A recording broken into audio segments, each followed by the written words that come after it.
ఆ రాత్రి ఆమె జీవితాన్ని మార్చేసిన ఒక మెసేజ్ వచ్చింది.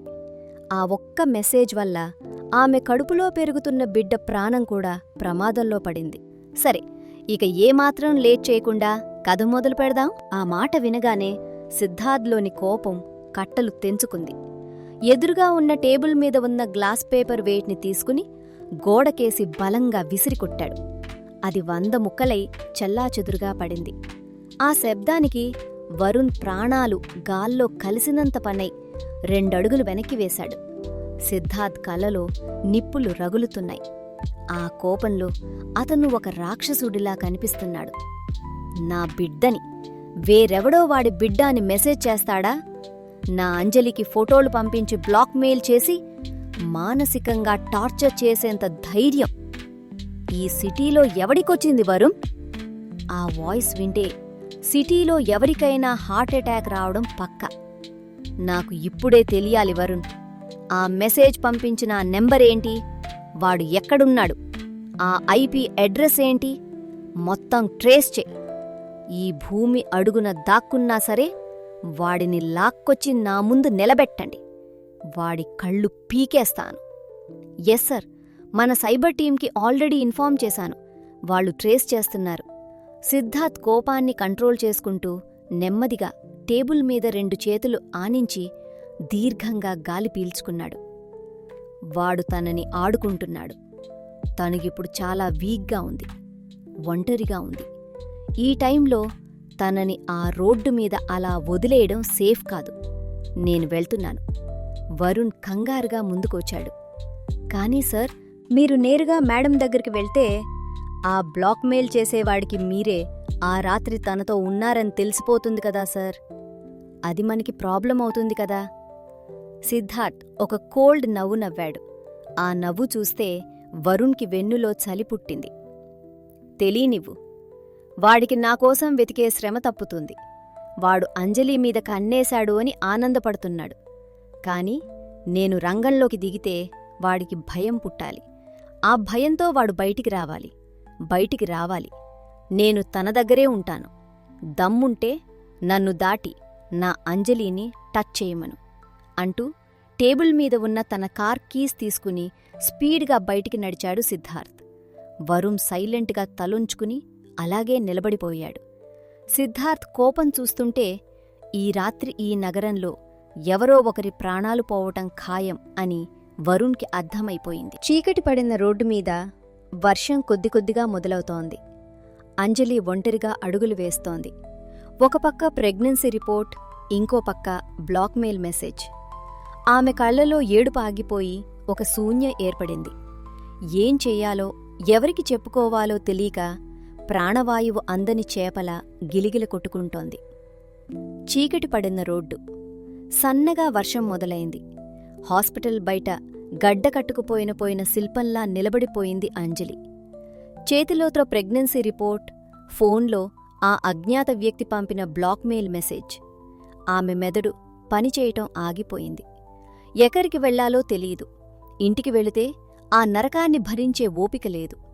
ఆ క్షణంలో ఆమెకు గుర్తుకు వచ్చిన ఒకే ఒక్క పేరు, స్వాతి. తన ఏకైక ప్రాణ స్నేహితురాలు. తన బాధను అర్థం చేసుకునే ఒకే ఒక్క మనిషి. వెంటనే కన్నీళ్లు తుడుచుకుని ఒక క్యాబ్ బుక్ చేసింది. 2 నిమిషాల్లో ఒక క్యాబ్ వచ్చి ఆమె ముందు ఆగింది. డోర్ తీసుకుని నెమ్మదిగా వెనక సీట్లో కూర్చుంది అంజలి. ఎక్కడికి వెళ్ళాలి మేడం?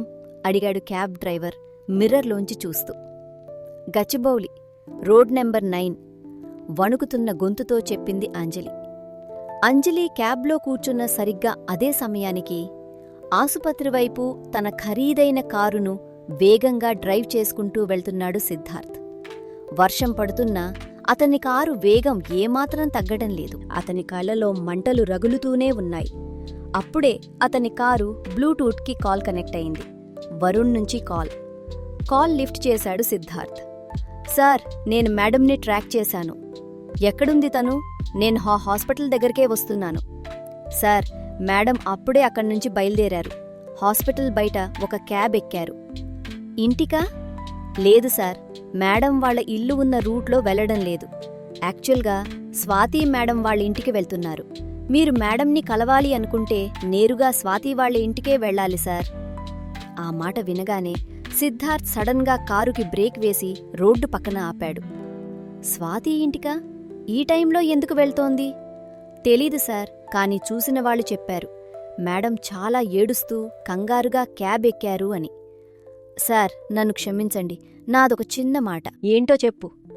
ప్లీజ్ సార్, మీరు కోపంలో కంగారులో నేరుగా ఇప్పుడక్కడికి వెళితే ప్రాబ్లం ఫేస్ చేయాల్సొస్తుంది సార్. అయినా మేడంతో, ఆ స్వాతి మేడం ముందు మీరేం మాట్లాడతారు సార్? ఆ రోజు రాత్రి మీరే మేడంతో ఉన్నారు అని డైరెక్ట్గా వెళ్తే ఇప్పుడున్న పరిస్థితుల్లో మేడం తట్టుకోలేరు సార్.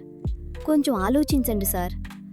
వరుణ్ గొంతులో భయం, తన బాస్ మీద ఉన్న అభిమానం స్పష్టంగా తెలుస్తున్నాయి. ఆ మాటలకు సిద్ధార్థ్ ఒక్క నిమిషం కదలకుండా ఉండిపోయాడు. కారు డోర్ తీయబోయిన అతని చెయ్యి ఆగిపోయింది. వరుణ్ చెప్పింది నిజమే.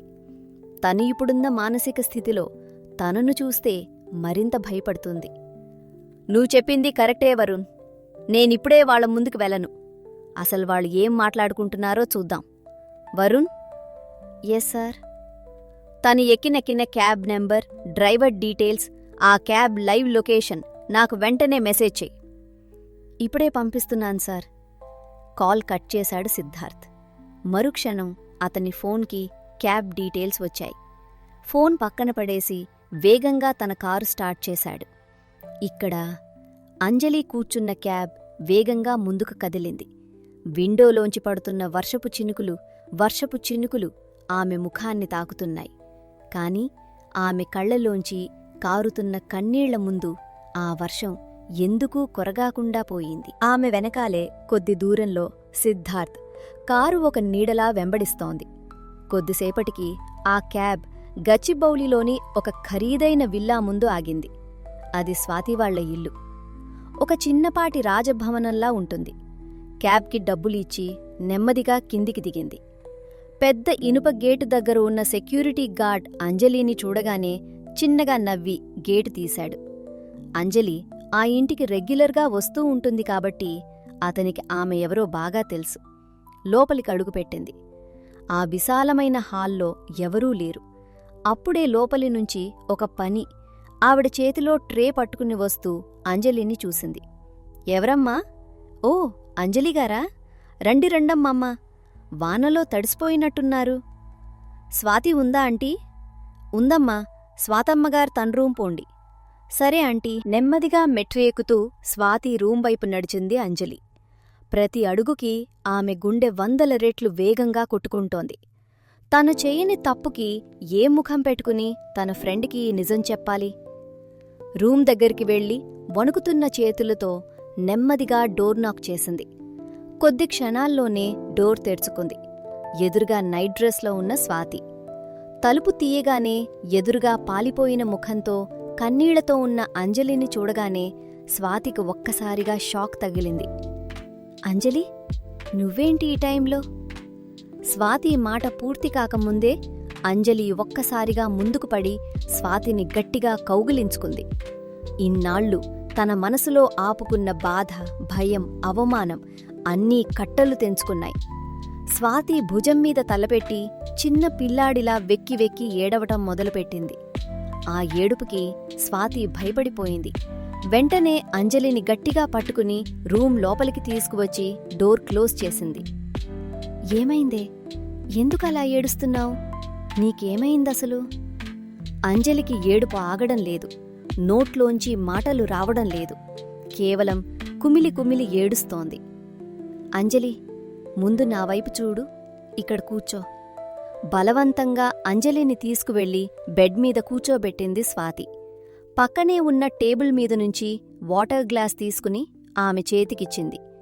అంజలి ఆ గ్లాస్ పట్టుకోలేకపోయింది. చేతులు విపరీతంగా వణుకుతున్నాయి. స్వాతి తానే స్వయంగా ఆమె నోటికి గ్లాస్ అందించి నీళ్లు తాగించింది.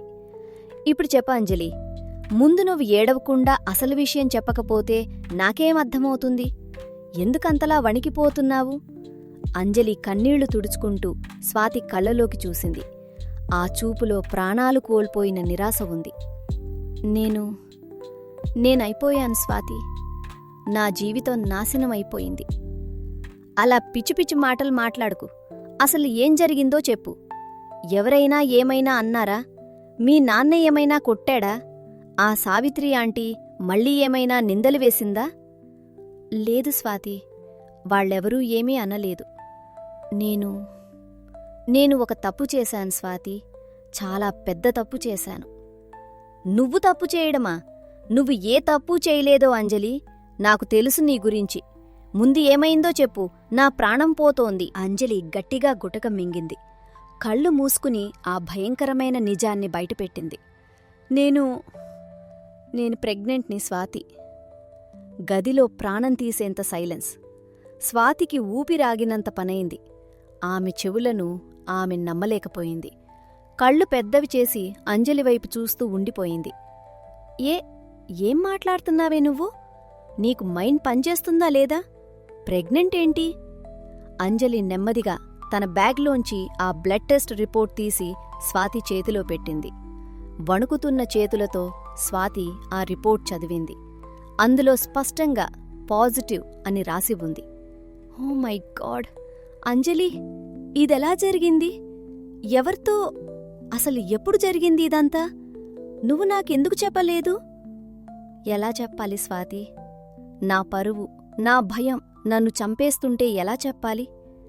ఆ రోజు రాత్రి పబ్లో అంజలి ఏడుస్తూనే ఆ రోజు రాత్రి పబ్లో తనకు కళ్ళు తిరగడం, వాష్రూంకి వెళ్తున్నానని చెప్పి దారి తప్పడం, ఆ చీకటి కారిడార్లో ఎవరో తన నోరు మూసి తీసుకెళ్లడం, ఉదయం హోటల్ రూంలో నగ్నంగా పంటి గాయాలతో స్పృహ రావడం, అన్నీ పూసగుచ్చినట్టు చెప్పింది. స్వాతి ఆ మాటలు వింటుంటే ఆమె రక్తం మరిగిపోతోంది. చేతులు గట్టిగా పిడికిలి బిగించింది. ఇందులో నీ తప్పే ఉంది స్వాతి. నా తలరాత అలా ఏడ్చింది. ఇప్పుడు నాకేం చెయ్యాలో అర్థం కావడం లేదు. నా చుట్టూ ఏదో పెద్ద వలయం అల్లుకుంటోంది. నాకు పిచ్చెక్కిపోతోంది. స్వాతి కళ్లలో ఏడుపు ఆగిపోయి ఒక్కసారిగా ఏదో ఆలోచన మెదిలింది. ఒక్క నిమిషం అంజలి, ఆ పబ్ మేనేజర్ నాకు బాగా తెలుసు. అసలా రోజు రాత్రి ఏం జరిగిందో మనం కనిపెట్టొచ్చు. అంజలి ఆశ్చర్యంగా చూసింది. కనిపెట్టడమ్మా? ఎలా? సీసీ కెమెరా ఫుటేజ్ అంజలి. నిన్నలా ఘోరంగా మోసం చేసి నీ జీవితాన్ని నాశనం చేసిన వాడిని మనం ఎలా వదిలేస్తాం? వాణ్ణి పట్టుకుని ఖచ్చితంగా పోలీసులకు అప్పగించాలి. అంజలికి అది సరైన పద్ధతి అనిపించి సరే అన్నట్టుగా నెమ్మదిగా తల ఊపింది. వెంటనే స్వాతి తన ఫోన్ తీసుకుని ఆ పబ్ మేనేజర్కి డయల్ చేసింది. ఒక్క రింగ్కే అతను ఫోన్ ఎత్తాడు. అతని గొంతులో చాలా ఉత్సాహం ఉంది. హలో స్వాతి మేడం, ఎలా ఉన్నారు? ఈ వీకెండ్ కూడా మన పబ్కు వస్తున్నారా? లేదు, మీరు వస్తున్నారంటే చెప్పండి మేడం. మీకు స్పెషల్గా టేబుల్ బుక్ చేయమంటారా, లేక విఐపి రూమ్ లాంటిదేమైనా అరేంజ్ చేయమంటారా? నాకవన్నీ ఏమీ వద్దు, కానీ నాకు నీ దగ్గర్నుంచి ఒక చిన్న హెల్ప్ కావాలి. చెప్పండి మేడం, మీకు లేనిదా? లాస్ట్ టైం మేము మీ పబ్కి వచ్చిన రోజున ఆ వాష్రూమ్ వైపు వెళ్లే కారిడార్లో ఉన్న సీసీ కెమెరా ఫుటేజ్ నాకు కావాలి. ఒకసారి ఆ రోజు రాత్రి ఫుటేజ్ నాకు పంపిస్తావా? అవతలివైపు మేనేజర్ గొంతు గుద్దిగా మారింది. CC footage? ఎందుకండి మేడం, ఏదైనా ప్రాబ్లమా? అదంతా నీకెందుకు? నాకా ఫుటేజ్లో ఒక ఇంపార్టెంట్ విషయం చూసుకోవాలి అంతే. అది నాకు చాలా అర్జెంట్. Okay madam. ఒక మేనేజర్ గొంతు ఇప్పుడు వణుకుతోంది. భయంతో అతనికి మాటలు సరిగ్గా రావడం లేదు. Sorry madam. సారీ ఏంటి? ఫుటేజ్ పంపించు.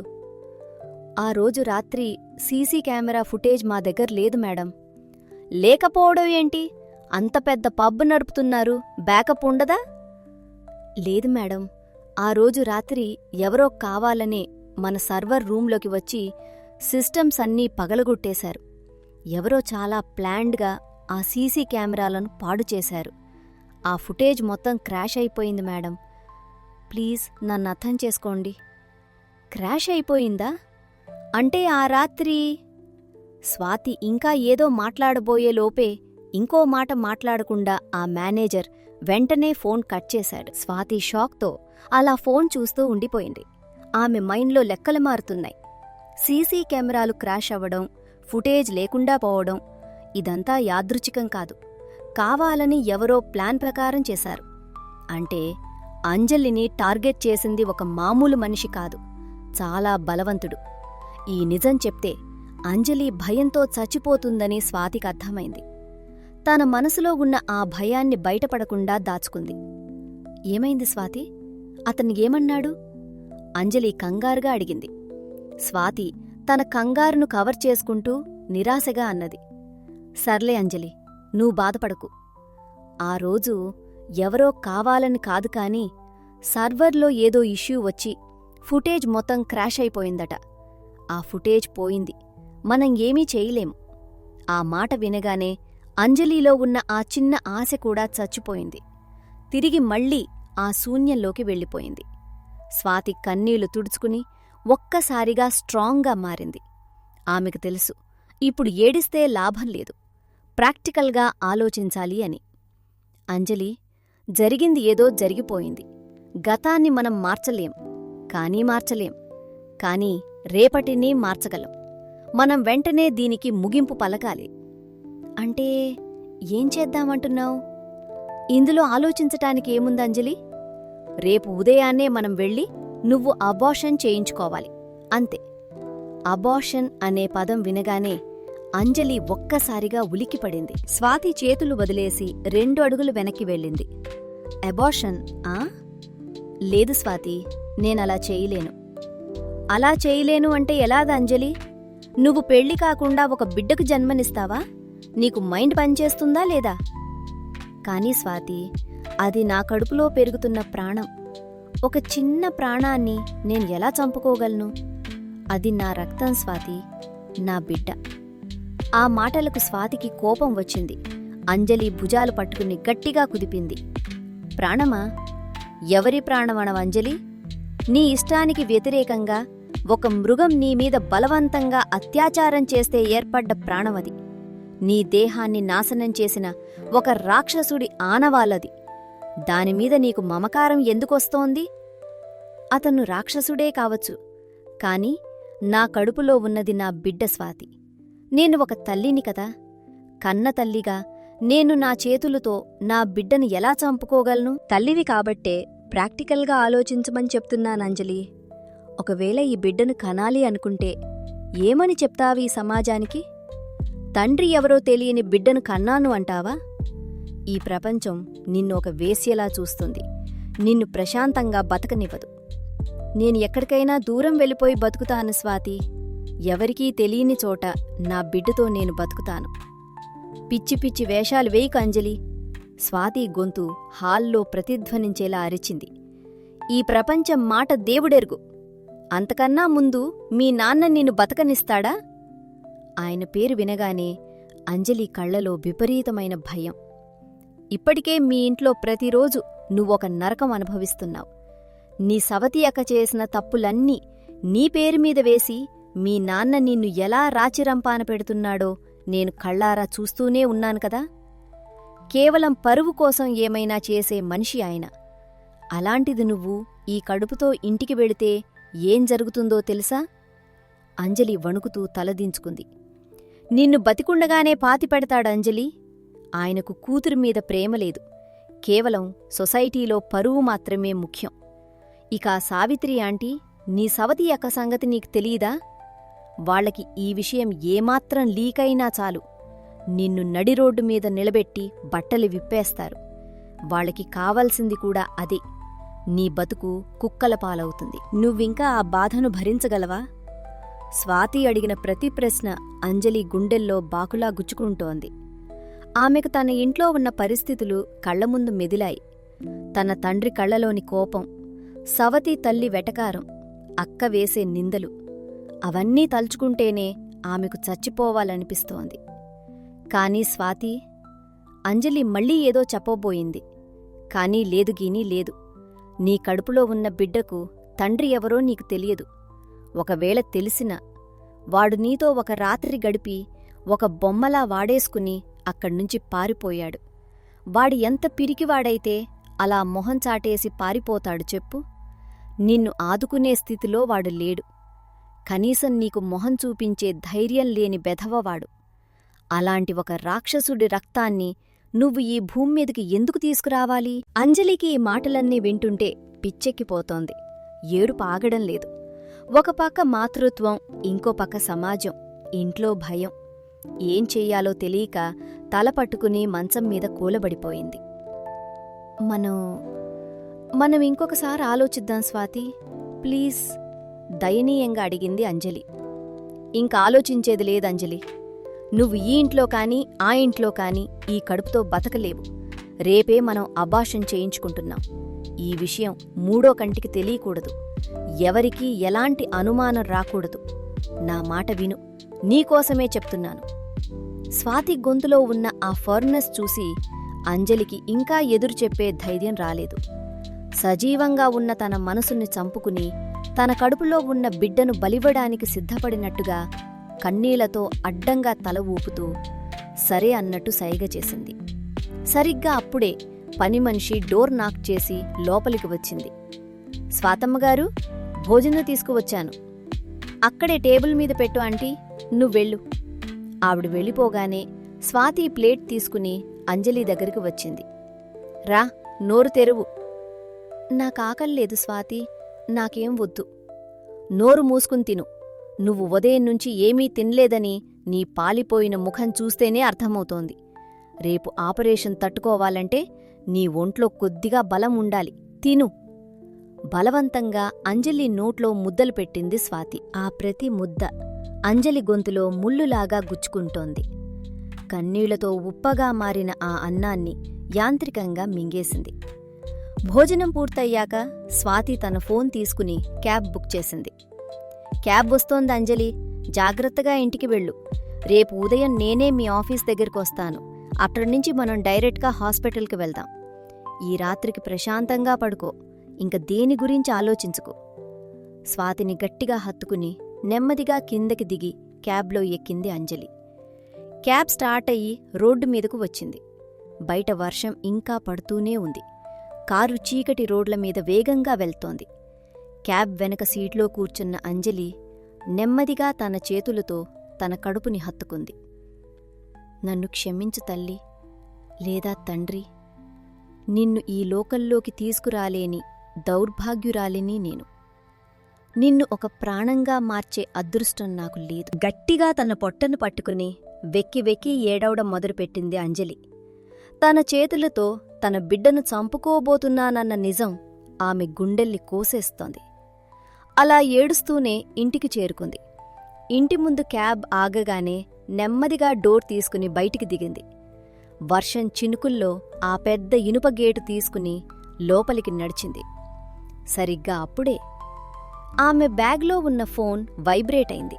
ఒక కొత్త మెసేజ్.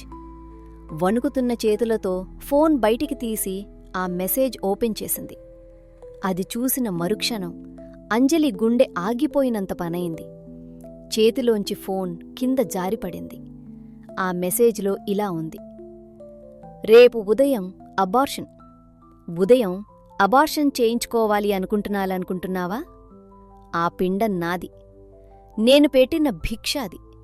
దాన్ని నాశనం చేయటానికి ట్రై చేస్తే రేపు మీ నాన్నకి, నీ ఫ్రెండ్కి నీ నిజస్వరూపం ఏంటో, ఆ రాత్రి హోటల్ రూంలో నువ్వు ఎలా ఉన్నావో ఆ ఫోటోలు అన్నీ పంపిస్తాను. నీ ప్రతి కదలిక నా కనుసన్నల్లోనే ఉంటుంది. నువ్వు ఎక్కడికి తప్పించుకోలేవు. ఆ చీకట్లో ఆ మెసేజ్ చూసిన అంజలికి తన వెనక ఎవరో నిలబడి తన భుజం మీద చెయ్యి వేసినట్టు అనిపించింది. వణికిపోతూ వెనక్కి తిరిగి చూసింది. అక్కడ ఎవరూ లేరు. కాని చీకట్లో ఒక మృత్యువు ఆమె కోసం పొంచి ఉంది. చీకటి పడిన రోడ్డు, వాన ఇంకా పడుతూనే ఉంది. ఆ నల్లటి క్యాబ్ అంజలి ఇంటి ముందాగింది. వణుకుతున్న కాళ్లతో నెమ్మదిగా కారు దిగింది అంజలి. చేతిలో ఉన్న ఫోన్లో ఆ అజ్ఞాత వ్యక్తి పంపిన మెసేజ్ ఆమె కళ్ల ముందే ఒక మృత్యు శాసనంలా కనిపిస్తోంది. ఆమెకు ఊపిరాడటం లేదు. గేటువైపు నడుస్తున్న ఆమె అడుగులు తడబడుతున్నాయి. సరిగ్గా అదే సమయానికి నగరానికి మరోవైపు స్వాతివాళ్ల విల్లా ముందు ఒక ఖరీదైన నల్లటి కారు వచ్చి ఆగింది. అందులోంచి గంభీరంగా కిందకు దిగాడు సిద్ధార్థ్ మిశ్రా. లోపలికి అడుగు పెడుతున్న అతని కళ్లలో ఒకటే ప్రశ్న: తన అంజలి ఎందుకంతలా ఏడ్చింది? స్వాతితో ఏం మాట్లాడింది? విశాలమైన ఆ హాల్లో సోఫాలో కూర్చుని టెన్షన్గా ఆలోచిస్తోంది స్వాతి. అడుగుల చప్పుడు విని తలెత్తి చూసింది. ఎదురుగా నడుచుకుంటూ వస్తున్న సిద్ధార్థ్ని చూడగానే ఆమె ముఖంలో ఒక్కసారిగా ఆశ్చర్యం, ఆనందం వెల్లివిరిశాయి. ఉలిక్కిపడి లేచి నిలబడింది. అన్నయ్యా! గబగబా వెళ్ళి సిద్ధార్థ్ని ఆప్యాయంగా కౌగిలించుకుంది స్వాతి. ఏంటన్నయ్యా, చాలా రోజుల తర్వాత ఇటువైపొచ్చావు? అసలు నువ్వు మా ఇంటికొచ్చి ఎన్ని నెలలవుతోంది? సిద్ధార్థ్ పెదవుల మీద ఒక చిన్న నవ్వు వచ్చింది. కాని కళ్ళలో మాత్రం ఆ సీరియస్నెస్ అలాగే ఉంది. నెమ్మదిగా స్వాతి తల నిమిరాడు. అవును స్వాతి, కొంచెం బిజినెస్ పనుల్లో బిజీగా ఉన్నాను. జస్ట్ ఇదే లైన్లో వెళ్తున్నాను. కానీ ఇందాక బయట ఒక విషయం చూసి లోపలికి వచ్చాను. ఏంటన్నయ్యా, ఏం చూశావు? నీ ఫ్రెండ్ అంజలి ఇక్కడికి వచ్చింది కదా, నేనటుగా వెళ్తూ చూశాను. తను చాలా ఏడుస్తూ కంగారుగా లోపలికి రావడం గమనించాను. ఏమైంది తనకి? ఎందుకలా ఏడుస్తోంది? ఆ ప్రశ్న వినగానే స్వాతి ముఖంలో రంగు మారింది. అంజలి సీక్రెట్ని ఎవరికీ చెప్పకూడదు అనుకుంది. కాని ఎదురుగా ఉన్నది మామూలు వ్యక్తి కాదు, తన అన్నయ్య, ఈ సిటీనే శాసించే powerful businessman Siddharth Mishra. ఏ సమస్యకైనా ఇట్టే పరిష్కారం చూపించగల ధైర్యం ఉన్నవాడు. స్వాతి తడబడుతూ గొంతు సవరించుకుంది. అది ఏమీ లేదన్నయ్యా, జస్ట్ ఆఫీస్లో ఏదో చిన్న ప్రాబ్లమట. సిద్ధార్థ్ కళ్ళు సూదిలా స్వాతి కళ్ళలోకి గుచ్చుకున్నాయి. అతని కోల్డ్ వాయిస్లో ఇప్పుడు ఒక వార్నింగ్ ఉంది. స్వాతి, నేనడిగిన దానికి నిజం మాత్రమే చెప్తావని ఆశిస్తున్నాను. నాకు అబద్ధాలు చెప్తే నచ్చదు అని నీకు బాగా తెలుసు. ఏమైంది తనకి? ఆ గొంతులోని కాఠిన్యానికి స్వాతి వణికింది. ఇంక దాచడం అనవసరం అనిపించింది. కళ్ళలో నీళ్లు తిరిగాయి. అన్నయ్యా, అంజలి జీవితం నాశనమైపోయిందన్నయ్యా. తను ప్రెగ్నెంట్. ఆ మాట వినగానే సిద్ధార్థ్ ముఖంలో ఎలాంటి మార్పు లేదు. ఎందుకంటే ఆ నిజం అతనికి ముందే తెలుసు. కాని తెలియనట్టుగానే చాలా ప్రశాంతంగా అడిగాడు. ప్రెగ్నెంటా? పెళ్లి కాలేదు కదా తనకి? మరి ఇదెలా జరిగింది? స్వాతి ఏడుస్తూనే, ఆ రోజు రాత్రి పబ్లో జరిగిన దారుణం, అంజలికి డ్రింక్లో ఎవరో మత్తు కలపడం, హోటల్ రూంలో జరిగిన ఘోరమంతా చెప్పేసింది. అదంతా వింటున్న సిద్ధార్థ్ పిడికిలి బిగించాడు. తన అంజలి ఎంత నరకం అనుభవించిందో వింటుంటే అతని రక్తం మరిగిపోతోంది. ఇదంతా జరిగిందన్నయ్యా. ఇప్పుడా కడుపులో ఉన్న బిడ్డకి తండ్రి ఎవరో కూడా తనకి తెలీదు. ఆ మృగం ఎవడో తనని ఆడుకుని వదిలేశాడు. అందుకే రేపు ఉదయాన్నే తనని తీసుకువెళ్ళి అబార్షన్ చేయిద్దామని డిసైడ్ అయ్యాను. అబార్షనా? సిద్ధార్థ్ గొంతులోంచి ఆ మాట చాలా నెమ్మదిగా ఒక మృత్యుగీతంలా బయటకు వచ్చింది. ఆ ఒక్క మాట అంటున్నప్పుడు అతని కళ్లలో రేగిన అగ్నిపర్వతం చూసి స్వాతి భయంతో 2 అడుగులు వెనక్కి వేసింది. అవునన్నయ్యా, ఇది తప్ప మాకు వేరే ఆప్షన్ లేదు కదా. తను ఆ బిడ్డతో ఇంటికి వెళితే వాళ్ళ నాన్న తనని బతకనివ్వడు, సొసైటీ బతకనివ్వదు. తన జీవితం రోడ్డును పడుతుందన్నయ్యా. అందుకే ఈ నిర్ణయం తీసుకున్నాం.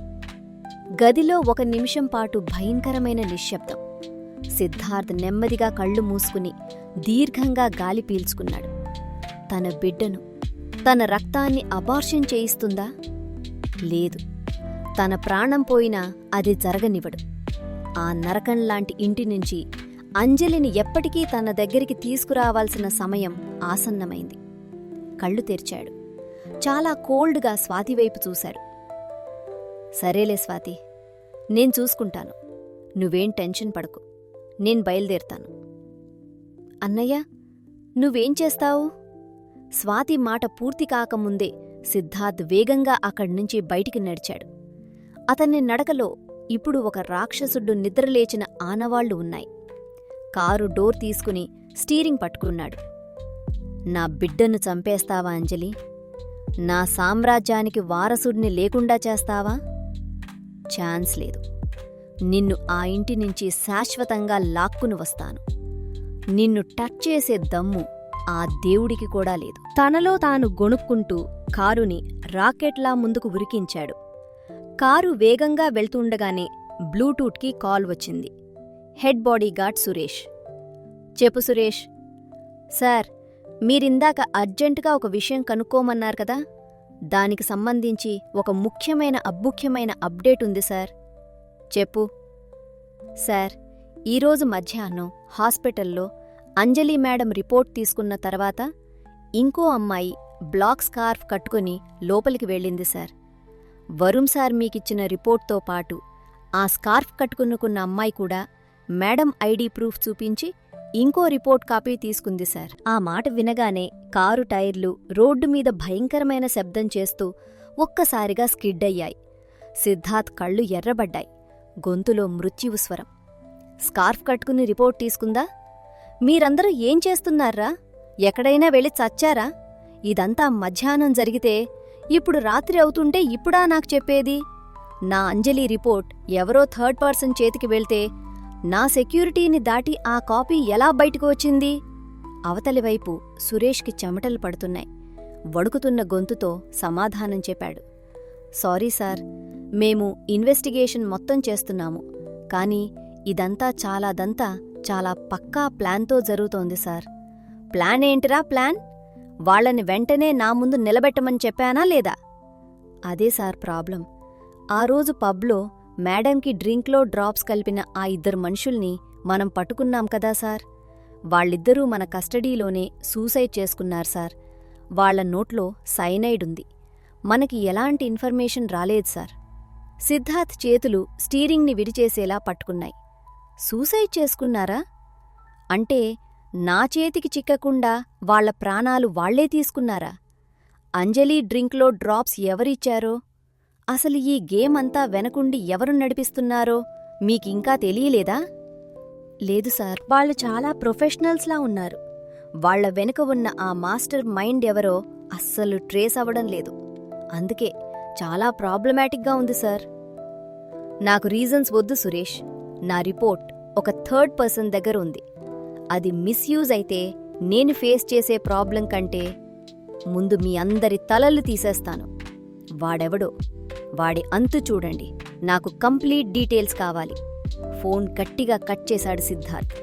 ఆ చీకట్లో అతని కారు అంజలి ఇంటివైపు ఒక మృగంలా దూసుకుపోతోంది. ఇక్కడ వానలో తడుస్తూ తన ఇంటి గేటు దగ్గర నిలబడి ఉంది అంజలి. చేతిలో ఫోన్ ఇంకా వణుకుతూనే ఉంది. ఆ మెసేజ్ ఆమె కళ్ల ముందే ఒక భూతంలా ఆడుకుంటోంది. రేపు అబార్షన్ చేయిస్తే నిజం బయటపెడతాడా? నేనా రోజు హోటల్లో బట్టలు లేకుండా ఉన్న ఫోటోలు నాన్నకి పంపిస్తాడా? ఎవరతను? స్వాతి వాళ్ళింట్లో మేం మాట్లాడుకున్న విషయం వీడికెలా తెలిసింది? నన్ను అడుగడుగునా ఫాలో అవుతున్న ఈ రాక్షసుడు ఎవరు? ఆలోచిస్తున్న కొద్దీ అంజలికి పిచ్చెక్కిపోతోంది. మానసికంగా పూర్తిగా కృంగిపోయింది. కన్నీళ్లు వాన నీటిలో కలిసిపోతున్నాయి.